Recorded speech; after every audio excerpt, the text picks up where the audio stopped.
Friends, ఈరోజు market పరిస్థితి ఏ విధంగా ఉండబోతుందనేది చూద్దాం. ఈరోజు చాలా జాగ్రత్తగా ఉండాలి. ఎందుకంటే క్రూడ్ మళ్ళీ స్ట్రాంగ్ అయింది. ఎందుకంటే వాతావరణం బాగాలేదు కదా, అందువల్ల క్రూడ్ స్ట్రాంగ్ అయింది కంటే పూర్తిగా స్ట్రాంగ్ అయితే అయింది కానీ ఇంకా పూర్తిగా కన్ఫర్మ్ కాదు పైకి. కానీ మ్యాక్సిమం 400కి 300 పాజిటివ్గానే ఉంది ప్రజెంట్ అయితే. ఇంకా పూర్తిగా అయితే కాదు, ఎందుకంటే ఇది చాలా స్ట్రాంగ్ ఏరియా. ఇది చూడండి, ఇప్పుడు మీకు యూఎస్ ఆయిల్ చూపిస్తున్నాను, WTI యూఎస్ ఆయిల్ చూపిస్తున్నాను. ఈ ఏరియా చూసారే, చాలా స్ట్రాంగ్ ఏరియా ఇది. ఇక్కడ కనుక ఫోర్స్గా పైకి కొంచెం పెద్ద క్యాండిల్ కనుక క్లోజ్ అయితే మ్యాక్సిమం స్ట్రాంగ్గానే ఉంది. ఇప్పుడు చూడండి, మంద చూపిస్తాను చూడండి, ఇది 7,584 ఉంది కదా, కరెక్ట్గా చూసారా ఇదే లెవెల్ దగ్గర ఆగింది. పైకి వెళ్ళి మళ్ళీ ఇక్కడ ఆగింది చూసారా. చాలా స్ట్రాంగ్ ఏరియా ఇది. అయినా సరే చాలా ఫోర్స్గా ఉంది, ఎందుకంటే వాతావరణం బాగాలేదు కాబట్టి కొంచెం స్ట్రాంగ్గానే ఉంది పైకి వెళ్ళడానికి. ఇంకప్పుడే కన్ఫర్మ్ కాదు. మార్కెట్ ఓపెన్ అయిన తర్వాత చూడాలి. ఒక 2-3 గంటలు ఓపెన్ అయిన తర్వాత చూస్తే అర్థమవుతుంది ఇది పూర్తిగా కన్ఫర్మ్ అయిందా లేదనేది. ఇది కనుక కన్ఫర్మ్ అయితే అప్పుడు ఎలా ఉంటుందంటే చూడండి, ఇక్కడ ప్యాటర్న్ ఫామ్ అయ్యే ఛాన్స్ ఉంది. మళ్ళీ రివర్స్ తీసుకోవడానికి ఎక్కువ ప్రాబిలిటీ ఉంది. ఇప్పుడు ఎలాగంటే చూపిస్తాను చూడండి, ఇలా ఉంది కదా, మళ్ళీ ఇలా పైకి వెళ్ళి ఇలా వెళ్ళొచ్చు, ఇక్కడ వరకు రావచ్చు. అంటే అంత స్పీడ్గా అయితే లేదు. మళ్ళీ ఇక్కడ ఇలా వెళ్ళి మళ్ళీ బ్యాక్ ఇలా రావచ్చు. ఇలా వచ్చి అంటే ఇది లెఫ్ట్ సైడ్ ఫామ్ అయింది చూసారా, లెఫ్ట్ సైడ్ ఇది ఫామ్ అయింది కదా. సేమ్ రైట్ సైడ్ కూడా, రైట్ సైడ్ ఇది షోల్డర్ కూడా ఇలాగా అంటే రివర్సల్ ప్యాటర్న్ అనమాట. ఇటువైపు కూడా వచ్చి ఫామ్ అయ్యే ఛాన్స్ ఉంది. కానీ అంత స్ట్రాంగ్గా అయితే ప్రస్తుతానికి అయితే చూపిస్తాను చూడండి. ఇప్పుడు ఇలాగొచ్చి ఇలా ఉంది కదా, ప్రజెంట్ అయితే ఇలాగా ఇంతవరకు వచ్చే ఛాన్స్ ఉంది. మళ్ళీ కిందకి పడి ఇలాగా, ఎందుకంటే ఇక్కడ ఒక స్వింగ్ ఉంది కదా, ఈ లో వరకు వచ్చే ఛాన్స్ ఉంది. మళ్ళీ ఇక్కడికి వచ్చి మళ్ళీ చిన్న కరెక్షన్ వచ్చే ఛాన్స్ ఉంటుంది. మళ్ళీ రివర్సల్ ప్యాటర్న్ ఫామ్ అవుతుంది పైకి, ఎందుకంటే వాతావరణం మళ్ళీ తేడా జరిగింది కదా. ఇదే కనుక జరిగితే మళ్ళీ క్రూడ్ మళ్ళీ నార్మల్గా మామూలుగా అయిపోద్ది. మళ్ళీ మార్కెట్స్ మళ్ళీ తేడా జరిగితే మంది వీక్ అవుతుంది. ఇంతకుముందు కంటే ఇప్పుడు వీక్ ప్యాటర్న్ చేంజ్ అవుతుంది కొద్దిగా. జాగ్రత్తగా ఉండాలి, చూసుకోండి. మన నిఫ్టీ పరిస్థితి ఏంటి చూపిస్తాను చూడండి. స్టాక్స్ చూపిస్తాను ఈరోజు ఏంటి మీద ఫోకస్ పెట్టాలనేది. డౌన్ సైడే పెట్టుకోవాలి, డౌన్ సైడ్ చూపిస్తాను. ఇప్పుడు మన నిఫ్టీ ఉంది కదా, నిఫ్టీ ఇప్పుడు ఇది చూడండి, ఇది గిఫ్ట్ నిఫ్టీ ప్రజెంట్ 24,049 గ్రీన్లో కనిపిస్తుంది కదా, ఇంకో 34 పాయింట్లు ప్లస్లో కనిపిస్తుంది. ఇది నాకు తెలిసి ఏం జరిగే ఛాన్స్ ఉందంటే, మార్కెట్ ఓపెన్ అయ్యేసరికల్లా ఇది ఎక్కడ ఉంటుందంటే ఇక్కడ చూడండి, 24,120 లేదంటే 24,160 ఇంతవరకు పైకి ఇది వచ్చే ఛాన్స్ ఉంది. గిఫ్ట్ నిఫ్టీ 24,160, 24,120 గుర్తుపెట్టుకోండి. ఈ జోన్లోకి వచ్చే ఛాన్స్ ఉంది. ఈ జోన్లోకి వచ్చి మళ్ళీ ఇక్కడి నుంచి పడితే పడవచ్చు. అంటే మార్కెట్ ఓపెన్ అయిన తర్వాత ఒక 2 గంటలు పైకి పాజిటివ్గా ఉండి, అంటే మంది కూడా ఇప్పుడు మంది ఎంతలో క్లోజ్ అయింది నిఫ్టీ 24,052 కదా. ఇప్పుడు ప్రజెంట్ ఎంత ఉంది, 24,050. సేమ్ ఫ్లాట్గానే ఉంది కదా. ఇది మళ్ళీ ఒక 100 పాయింట్లు అనమాట. ఇంకొక 100 పాయింట్లు ప్లస్లోకి వెళ్ళి మళ్ళీ అక్కడి నుంచి కింద పడితే పడవచ్చు, చూసుకోండి. అంటే మార్కెట్ ఓపెన్ అయిన తర్వాత కొంచెం ప్లస్ పాజిటివ్గా ఉండి ఛాన్స్ ఉంది. ఉన్న తర్వాత 24,120, 24,120 ఈ ఏరియా గుర్తుపెట్టుకోండి. ఇక్కడ నుంచి రివర్స్ తీసుకునే ఛాన్స్ ఉందనమాట. మళ్ళీ కిందకి ఇది ఫిబ్ అనమాట, అంటే డౌన్ సైడ్ రీట్రేస్మెంట్ అనమాట. డైరెక్ట్గా పడిపోతుంది ఎప్పుడు కూడా మార్కెట్, మళ్ళీ వెనక్కి వెళ్తుంది. ఇది నాకు తెలిసినంతవరకు రావచ్చు 1,120, 24,120, 24,160 గుర్తుపెట్టుకోండి. మార్కెట్ ఓపెన్ అయినంత మళ్ళీ ఓపెన్ అయినంతనే మళ్ళీ గ్రీన్లో ఉంది కదా అని చెప్పి పరిగెట్టకండి, జాగ్రత్తగా ఉండండి. ఏ టైంలో సరే రివర్స్ ఈ జోన్లోకి వచ్చిన తర్వాత రివర్స్ తీసుకునే ఛాన్స్ ఉంది. ఇప్పుడు మీకు అంటే ఇప్పుడు చూపించింది కదా వాతావరణం నిఫ్టీ పరిస్థితి అయితే, అంటే నిఫ్టీలో ట్రేడ్ చేయడం కాదు చెప్తూనే ఉంటాం. అంటే అక్కడ వాతావరణం బాగోలేదు, క్రూడ్ కూడా బాగోలేదు, అయినా సరే ఇది పైకి వెళ్తుంటుంది చూసుకోండి. అంటే ఇది ట్రాప్ అనమాట, ఒక విధంగా ట్రాప్ అనుకోండి. ఇప్పుడు మనం ఏం చేయాలంటే ఈరోజు పాజిటివ్గా ఉండబోయేది ఏంటంటే ఫార్మా సెక్టర్. నిన్న ఏం చేసాం, నిన్న TCS తీసుకున్నాం, అది దెబ్బేస్తుంది. చాలా చిన్న స్టాప్ లాస్ చూడండి, ఎంట్రీ స్టాప్ లాస్ చాలా చిన్నది అంతే. నేను ట్రేడ్ ఏం దొరకలేదు, నిన్నంతా ఖాళీయే. ఒకసారి ప్రతిరోజు ట్రేడ్లు ఏం దొరికితే మంచి పట్టుకోవాలి, లేదంటే లేదు. అంతేగాని రివెంజ్ ఏదో దాంట్లో పెట్టాలని చెప్పి పరిగెట్టకూడదు. మనకి ఎంట్రీ పాయింట్ దొరికితేనే ఎంటర్ అవ్వాలి. చాలా చిన్న స్టాప్ చూడండి.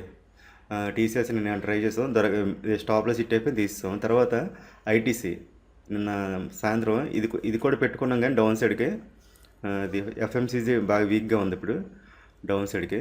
అది ఇప్పుడు తీసుకోవాలి, మీకు చూపిస్తాను స్టాక్స్ ఏంటనేవి. ఇందులో ఐటీసీ ఒకటి అనమాట. నేను ఇది డౌన్ సైడ్ పెట్టుకున్నాం, కానీ ఎంట్రీ పాయింట్ అది రాలేదు. అది కూడా ఇక్కడ కూడా లేదు, ఓన్లీ ఆ టీసీఎస్ ఒకటే ట్రై చేసాం అంతే. చిన్న స్టాప్లెస్ అంతే, లాస్ లేదు. సాయంత్రం క్రూడ్ ఆయిల్ మీద ఒక రాయి వేసాం, అక్కడ కూడా చిన్న స్టాప్లెస్ ట్రై చేసాం. అది కూడా మనకు అవకాశం ఇవ్వలేదు నిన్న. ఎందుకంటే ప్రతి ట్రేడు మనకి దొరికివు. మనకి కరెక్ట్గా ఎంట్రీ దొరికితేనే ఎంటర్ అవ్వాలి, చిన్న స్టాప్ వస్తేనే ఎంటర్ అవ్వాలి, లేకపోతే లేదు. అది అలాగే చిన్న స్టాప్లు వస్తేనే మేము ఎంటర్ అవ్వండి. మరి అది పెరుగుతుంది కదా అని చెప్పి అలా ఉండకండి. ఇన్నల్లా లేదు. ఒకప్పుడు ఏంటంటే నేను స్టాప్లెస్ పెట్టొద్దని చెప్పేవాడిని, స్ట్రాంగ్గా ఉంటే పెట్టొద్దని చెప్పేవాడు. ఇప్పుడు అలా కాదు. అది మార్కెట్ పెరగడానికి పైకి రెడీగా ఉంది, కానీ కిందకే పడేస్తున్నారు అనమాట. చాలా అది టఫ్గా ఉందన్నమాట. ఇలాంటప్పుడు చాలా స్ట్రిక్ట్గా స్టాప్లెస్ అనేది మెయింటైన్ చేయాలి. స్టాప్లెస్ లేకుండా ట్రేడింగ్ చేయకూడదు, గుర్తుపెట్టుకోండి. ఒకప్పుడైతే నేను చెప్పాను కదా, గ్రూప్లో కూడా స్టాప్లెస్ పెట్టద్దు అనేవాడిని నేను. ఎందుకంటే నేను చూస్తాను, తేవడం ఉంటే చెప్తాను అనేవాడిని. కానీ ఇప్పుడు కంపల్సరీ స్టాప్లెస్ అనేది వేస్తున్నాను. కానీ చిన్న స్టాప్లెస్ ఇప్పుడు న్యాచురల్గా వేసుకొనుకోండి 1 పాయింట్ వేస్తున్నాను. క్రూడ్ ఆయిల్ కనుకోండి 20 పాయింట్స్ 25 పాయింట్స్ అంతే, అంతకుమించి లేదనమాట. ఇది చూసుకోండి, మార్కెట్ కొంచెం పాజిటివ్గానే మూవ్ అవుతుంది ఓపెన్ అయిన తర్వాత. దాన్ని నమ్మకండి, ట్రాప్ అవ్వచ్చు అది. ఇప్పుడు ఏంటంటే స్టాక్స్ చూపిస్తాను చూసుకోండి. ఇందులో ఫస్ట్ ఇది మీరు పెట్టుకోవాల్సింది ఏంటంటే ఎంఎన్ఎం. మళ్ళీ ఇది ఈరోజు ఫోకస్ చేయవలసింది డౌన్ సైడే, అప్ సైడ్ కాదు. అప్ సైడ్ ఓన్లీ ఫార్మా ఉంటుంది. మళ్ళీ తర్వాత కిందకి పడేసిన తర్వాత మళ్ళీ లేదంటే ఇది ఉన్నాయి కదా ఐటీ స్టాక్స్ ఉన్నాయి కదా, ఐటీ స్టాక్స్ మళ్ళీ లేపచ్చు. మళ్ళీ నిఫ్టీని పైకి మూవ్ చేయడానికి అనమాట. నిఫ్టీని అంత కిందకి తీసుకెళ్ళినారు అంత తొందరగా, అక్కడక్కడే తిప్పుతుంటారు. ప్రస్తుతానికైతే ఇంకా ఫుల్గా ప్యాటర్న్ అయితే చేంజ్ అవ్వాలి. ఇంకా నిఫ్టీ స్ట్రాంగ్గా పైకే ఉంది. అంటే ఒక రోజు 2 రోజులకి రెడ్లు ఉన్నంత మాత్రాన ట్రెండ్ ఏం చేంజ్ అయిపోదు. నిఫ్టీ అయితే ప్రస్తుతం బాగానే ఉంది. క్రూడ్ అయితే ప్రజెంట్ సైడ్ వేస్లో ఉంది. తర్వాత ఏం జరుగుతుందని చూడాలి. ప్రస్తుతానికి మనం జాగ్రత్తగా ఉండవలసిన, మన పని చేయవలసింది ఏంటంటే జాగ్రత్తగా ఉండడమే. ఇప్పుడు మీరు ఈరోజు చేయవలసిన పని ఏంటంటే ఇంట్రాడేకి ప్రస్తుతానికి డెలివరీ ట్రేడ్ ఏది తీసుకోకూడదు. ఇదనమాట. ప్రస్తుతానికి ఇంట్రాడే ఏంటంటే ఎంఎన్ఎం పెట్టుకోండి డౌన్ సైడ్. అంటే డౌన్ సైడ్ 2 సెక్టర్స్ మీద ఫోకస్ పెట్టాలి. ఒకటి ఫార్మా, ఒకటి ఆటో సెక్టర్, ఒకటి ఎఫ్ఎంసీజీ ఒకటి. ఈ 2 స్ట్రాంగ్ డౌన్ సైడ్ ఉన్నాయి. వీటిలో స్టాక్స్ చూపిస్తాను చూడండి. ఇందులో ఫస్ట్ ఏంటంటే ఎంఎన్ఎం, మహీంద్రా లెవెల్స్ మీరు చూసుకోండి, చెప్పినా వర్కౌట్ అవ్వు, ఓపెన్ అయిన తర్వాత చూసుకోండి. తర్వాత మారుతి ఒకటే. వేరే స్టాక్స్ కూడా ఇందులో చూడొచ్చు, కానీ ఇది స్ట్రాంగ్గా ఉన్నాయి అనమాట ఇవి, అందుకోసం సెలెక్ట్ చేశాను. మారుతి, ఎంఎన్ఎం ఒకటి, ఇందులో 2 సెలెక్ట్ చేశాను. తర్వాత ఎఫ్ఎంసీజీలోన కోల్గేట్ చూసుకోండి, కోల్పాల్ ఒకటి, ఇది ఒకటి. తర్వాత ఐటీసీ ఆల్రెడీ నేను ట్రై చేసి చూసారా, మంచి లెవెల్. నిన్న అసలు మంచి ప్రాఫిట్ ఇవ్వాల్సింది, మధ్య నుంచి నిన్న టీసీఎస్ అయిన తర్వాత ఇందులో ట్రై చేస్తాం, అవ్వలే.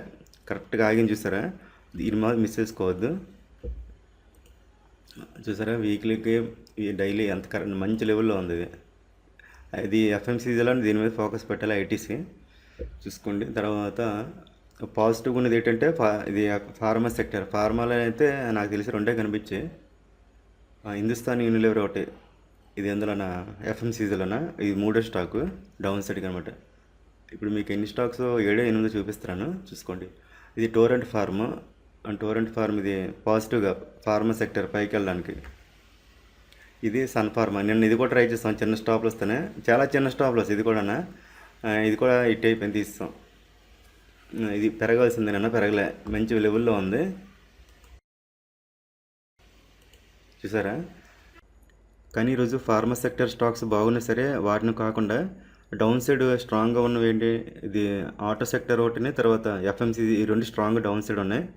మార్కెట్ సెంటిమెంట్ కూడా నెగిటివ్గా ఉంది కాబట్టి, క్రూడ్ కూడా స్ట్రాంగ్గా ఉంది కాబట్టి, మనం ఒక్క ఫార్మా సెక్టర్ వైపు ఉండడం వేస్ట్ అనమాట. ఎందుకంటే మొత్తం అన్ని సెక్టర్స్ పడతాయని అనుకోండి, ఒక్క ఫార్మా సెక్టర్ ఏం పెరుగుతుంది. కానీ ఇది బాగా పడుతున్నంతసేపు అది కూడా కొంచెం బాగానే ఆగుతుంది, లేదంటే అది కూడా కొంచెం పడుతుంది. అందువల్ల ఒక్కదానికోసం మనం దానికోసం ఆలోచించకూడదు.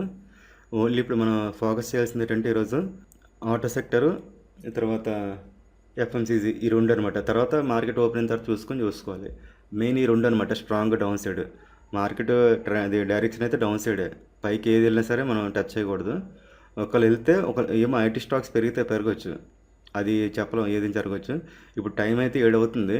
ఇప్పుడు రికార్డ్ చేస్తున్నాను. ఇప్పుడు పరిస్థితి అనమాట. గిఫ్ట్ నిఫ్టీ చూడండి. ఎంత